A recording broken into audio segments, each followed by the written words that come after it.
Welcome back to season 2 of Homegrown Heroes. This is episode number 7, I believe, and we're here to start things off with a very tough opening episode. You can see in the top left we have Barcelona at home up first, and we have Real Madrid up next after them. Those are the two matches that we're going to be playing today: Barcelona at home and then Real Madrid away from home. In terms of the league table, everybody plays at the same time, but if we take ahead and look at the season preview, you can see the promoted teams are Sporting Gijon, Legan, and Burgos. I've never heard of them, but yeah, they were the team that have been promoted. I'm not sure where they tend to come actually in the second tier. They're sort of a mid-table team, and then all of a sudden they've rocketed up. So fair enough. Wait, no, they've gone up 2 divisions to get promoted. So fair enough to them. They're the team that's in this division. We are predicted eighth for this season. We haven't been able to sign anyone major, unfortunately. I had three main targets, I guess. Odriozola was my main target. I wanted a new right back. Our right backs had been underperforming all season, but he just wouldn't talk to me. I had a transfer accepted for him like 4 or 5 times. And then Griezmann was transfer listed. He wouldn't talk either. And Mikel Merino was another person I was interested in. They wanted too much money for him. It just wasn't worth it. We just couldn't afford it, sorry. Valencia, you'll notice, are the favourites for the title. I thought that was very interesting. And then Real Madrid, Atletico, and Barcelona just behind them. We're down here in eighth, behind our arch rivals, Real San Sebastian. If we go ahead and take a look at the squad for the season, let's just take a look at it in the tactics view. I've actually laid out the team that I want to be playing in this first match. Similar to how we laid out last season, we've got a few players back from loan. Cordoba, Imanol, and Leke are some of our players back, and Juan Artola we've promoted from the B team. He's going to be a good backup to Nico Williams, and he can also cover in centre mid, which is why we want that because it feels like the restrictions are much stricter this season. We're only allowed a squad of 25. Um, and we're only allowed 7 subs on the bench. So this is our full squad. We do have one centre back in the B team who's also registered, just to give us an extra person to cover in centre back if we need it. You'll notice there is one new signing here. That is Alvaro Fernandez. He was a very cheap signing. We signed him for £4 million. A backup goalkeeper. He's accepted backup. He's on a 5-year contract and he's only 24, so he'll improve and he'll be able to challenge Unai Simon if Unai Simon has a poor run of form or something like that. If we take a look at our signings, I believe I've spoke to you guys about them, but our first signing was Jesus Maria Sola, who's just a youngster. These are all youngsters apart from that goalkeeper that we spoke of. 1 star, 4.5 to 5-star potential. We're just signing players who we can sell for a profit, basically, because that was one of the things that the board requested us to do. Lolo Toril is the one that I am most excited about here. I think this guy could be a star for us in the future. We signed him from Malaga for almost £2 million. He's already valued at 18 to 23 million pounds, and he has a really, really good rounded set of stats. I'm not sure if I want to train him as a centre back or a centre mid. I haven't really paid attention to the fact that he can play centre back, and I was just planning on training him as a centre mid, and I think that's what I will do. But I will train him in the defensive deep line playmaker spot, just like that. I think that will be the most beneficial to him. Santi Zapata was another one of our signings. I think he's gone out on loan. Yes, he has. He's also got a good increase in value. He's a good centre back. 4-star potential has gone down to right now, but just sign him on to potentially send him on for profit. And then in terms of sales, we sold, well, these two I think were already confirmed. Then John Morcillo was a player who was complaining about a lack of playing time. We sold him to RC Lens for £5 million. And Mikkel Veska we sold to Freiburg for just over 3 mil. He also reappears here, and then Zapata's gone out on loan. And that's all the transfers we managed to do. In terms of the shortlist, so you can have an idea of what I've been looking at. These are the players on the shortlist. Obviously, we've been trying to get Antoine Griezmann so much, but if you look, they just don't want to talk. Same with Odriozola. We've spoke to him so many times, but he just doesn't want to talk either. Um, and these guys are a bit too expensive. Mikel Marino signed a new contract, so he wants 140 mil now. And then these lot are a bit cheaper. I think this guy we had a confirmation available, but we chose not to go for it. Like he wasn't an improvement on any of the other backup options we had, so I just didn't think it was worth it. But anyway, we're gonna have to start playing some games, otherwise this episode is gonna be going on forever. Barcelona up at home. If you remember last time we played them, we lost 4-0. I believe it was 4-0 anyway. It might be 5. It wasn't a fun game either way. In terms of the squad, I think this is what we're going to go with. I don't want to play Yuri, but I don't really have a choice. Berenga's not fully fit yet because Yuri was dreadful last season, and I'm going to be dropping people quicker if they don't perform. But hopefully we can get things kicked off well. Let's go into the game. Here we go then. First game of the season. We're at home to Barcelona, a team that we know oh so well from last season. I believe they finished in 5th place and we came in 6th. We got Nico Williams, the star of the season last season, along with Danny Vivian. Both of them two are involved in our first highlight. And Yuri, tell you what, if he's going to be scoring goals like that, then he'll have a much better season than last season. Just over the bar this time round, though. Barcelona with their first highlight of the game. We got Jordi Alba throws it into Sergio Aguero, into Pjanic, and Aguero's got it yet again. Pedri hits the post. He was very good against us last time we played. Hopefully we can keep him to a quieter game this time round. Half time, and if you look at our top performers, Simon, Vivian, and Nico Williams, it's the same people as last time round. Let's see if we can make any subs. We'll say we owe them. I said that pre-match and it seemed to work, so we'll say it once again. I'm also going to make some substitutions here. Uri has not been playing very well. Oh, I don't really have a better option though, do I? I'm going to take him off. I'm going to give him another game just because Uri's having a poor performance. And I am tempted to switch things around a little bit in midfield, but I think we do only have 3 substitutes now. I need to remember that and not go crazy with my subs. I need to actually remember this is normal substitutes. We only get 3 for the whole game, so we're going to save it till a bit later on. Pjanic with a corner. Can we clear this? We can. Oh no. Who was he pushed by? I didn't see a push there, but obviously I'm looking at it through biased eyes. I just saw Langlet go flying through the sky. But yeah, I'm guessing it's going to be a penalty. I don't think I've ever seen them disallow a penalty for pushing, and this will be a dreadful way to go 1-0 down. Unai Simon has a good track record against penalties. I think it's going to be Sergio Aguero. It's going to be Marilyn Pjanic, and he tucks it away.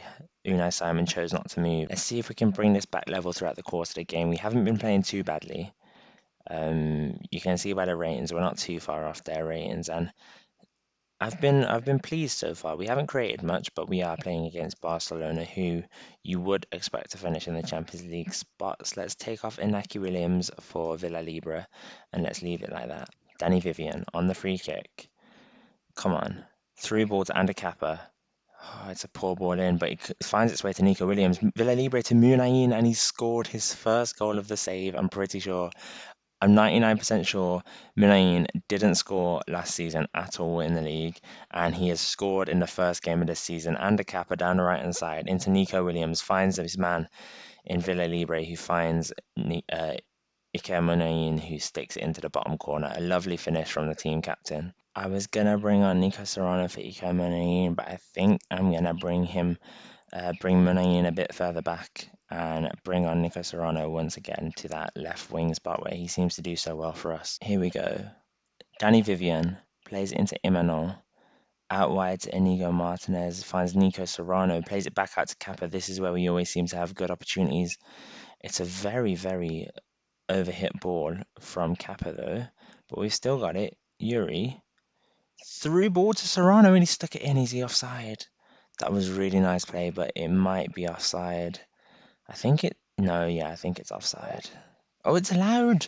We are 2-1 up against Barcelona. The substitute scoring. What a ball from Yuri. What a ball. Nico Serrano gets in behind, I think it's Clement Lenglet, and sticks it in the near post past Marc-Andre ter Stegen.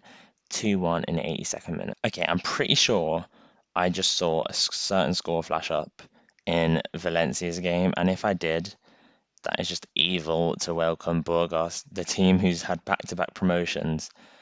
I'm pretty sure they're losing 10-0. Speaking of that, we almost get a goal. It's saved from the goalkeeper.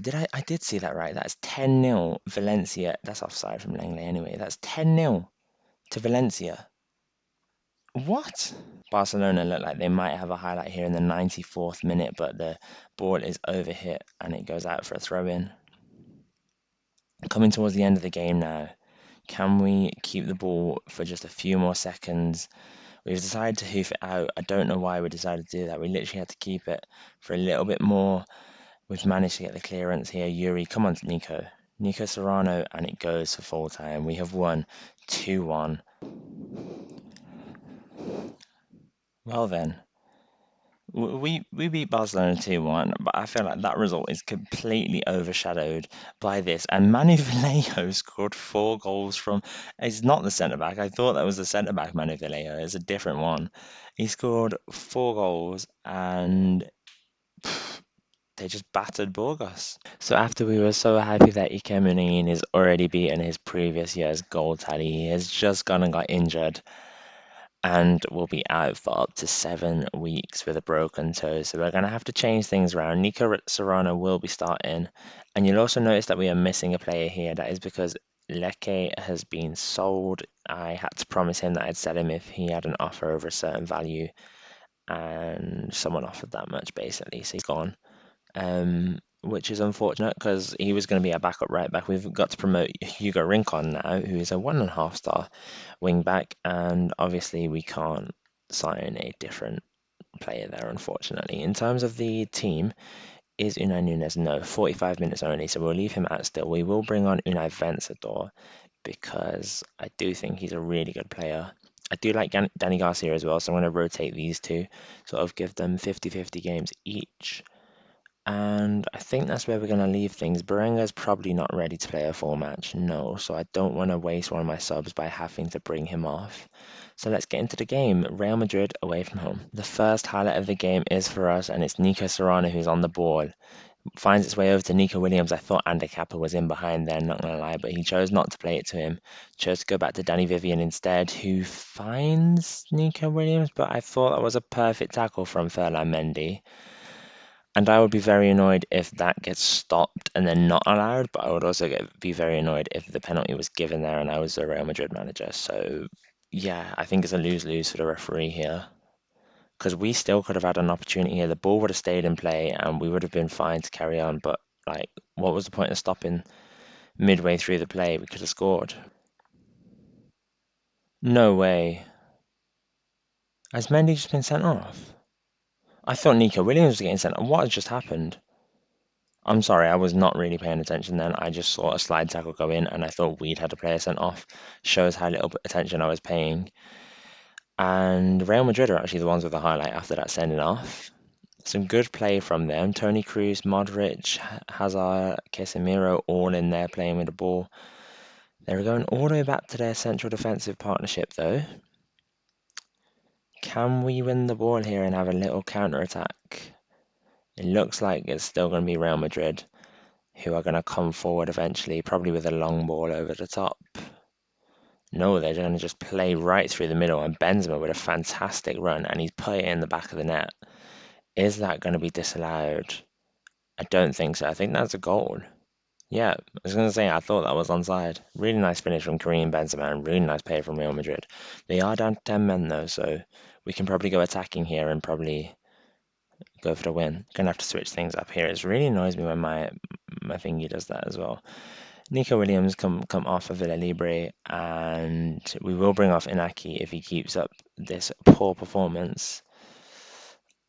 I'm going to take off Inigo Martinez. No, I didn't put Unai Nunes on the bench. Oh, and Kappa can come off for Berenga, I guess. We're going to make sure to focus play down the wings. We're going to hit early crosses. We're going to raise up the tempo because they're down to 10 men, and let's see if this can make a difference. Real Madrid actually have a highlight here that before the tactics change, and it's a really nice ball from Eden Hazard over to Danny Carvajal.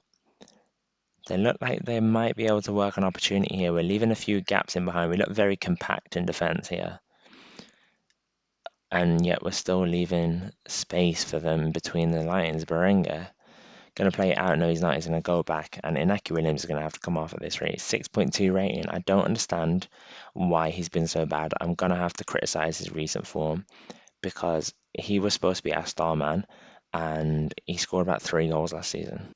Come on, Nico Serrano on the counter.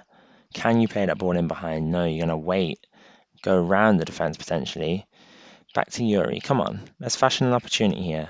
We do not deserve to be losing this game, and we do based on the XG, but they've been down to 10 men for how long? And nothing else is going to happen. Apparently, Vinicius Jr. is playing inverted winger in the central position, which is a bit weird, as we've lost 1-0 to 10-man Real Madrid. Before we end off the episode, I am going to have to say how disappointed I am right here because he has been dreadful. I'm going to criticize your last game. I need to criticize your form as well, but like, it was poor. He didn't really even increase his morale at all. Yuri as well had a bad performance. We're gonna have words with him as well. Eh? I'm playing some of my what? Okay. Or he's now fuming because I told him he played crap and he had a 6.3 rating. That's very weird. But apart from that, it's gonna be time to end off this episode. I'm not sure whereabouts we're gonna carry on. We'll probably play Real San Sebastian and oh, yeah, let's play Real San Sebastian and Espanyol in the next episode. So yeah, I just want to say thank you to everyone who did tune in and thank you to everyone who stayed tuned in all the way to the end of the episode. Sure to hit the like, comment, and subscribe if you're new around here and see you guys next time. Bye bye.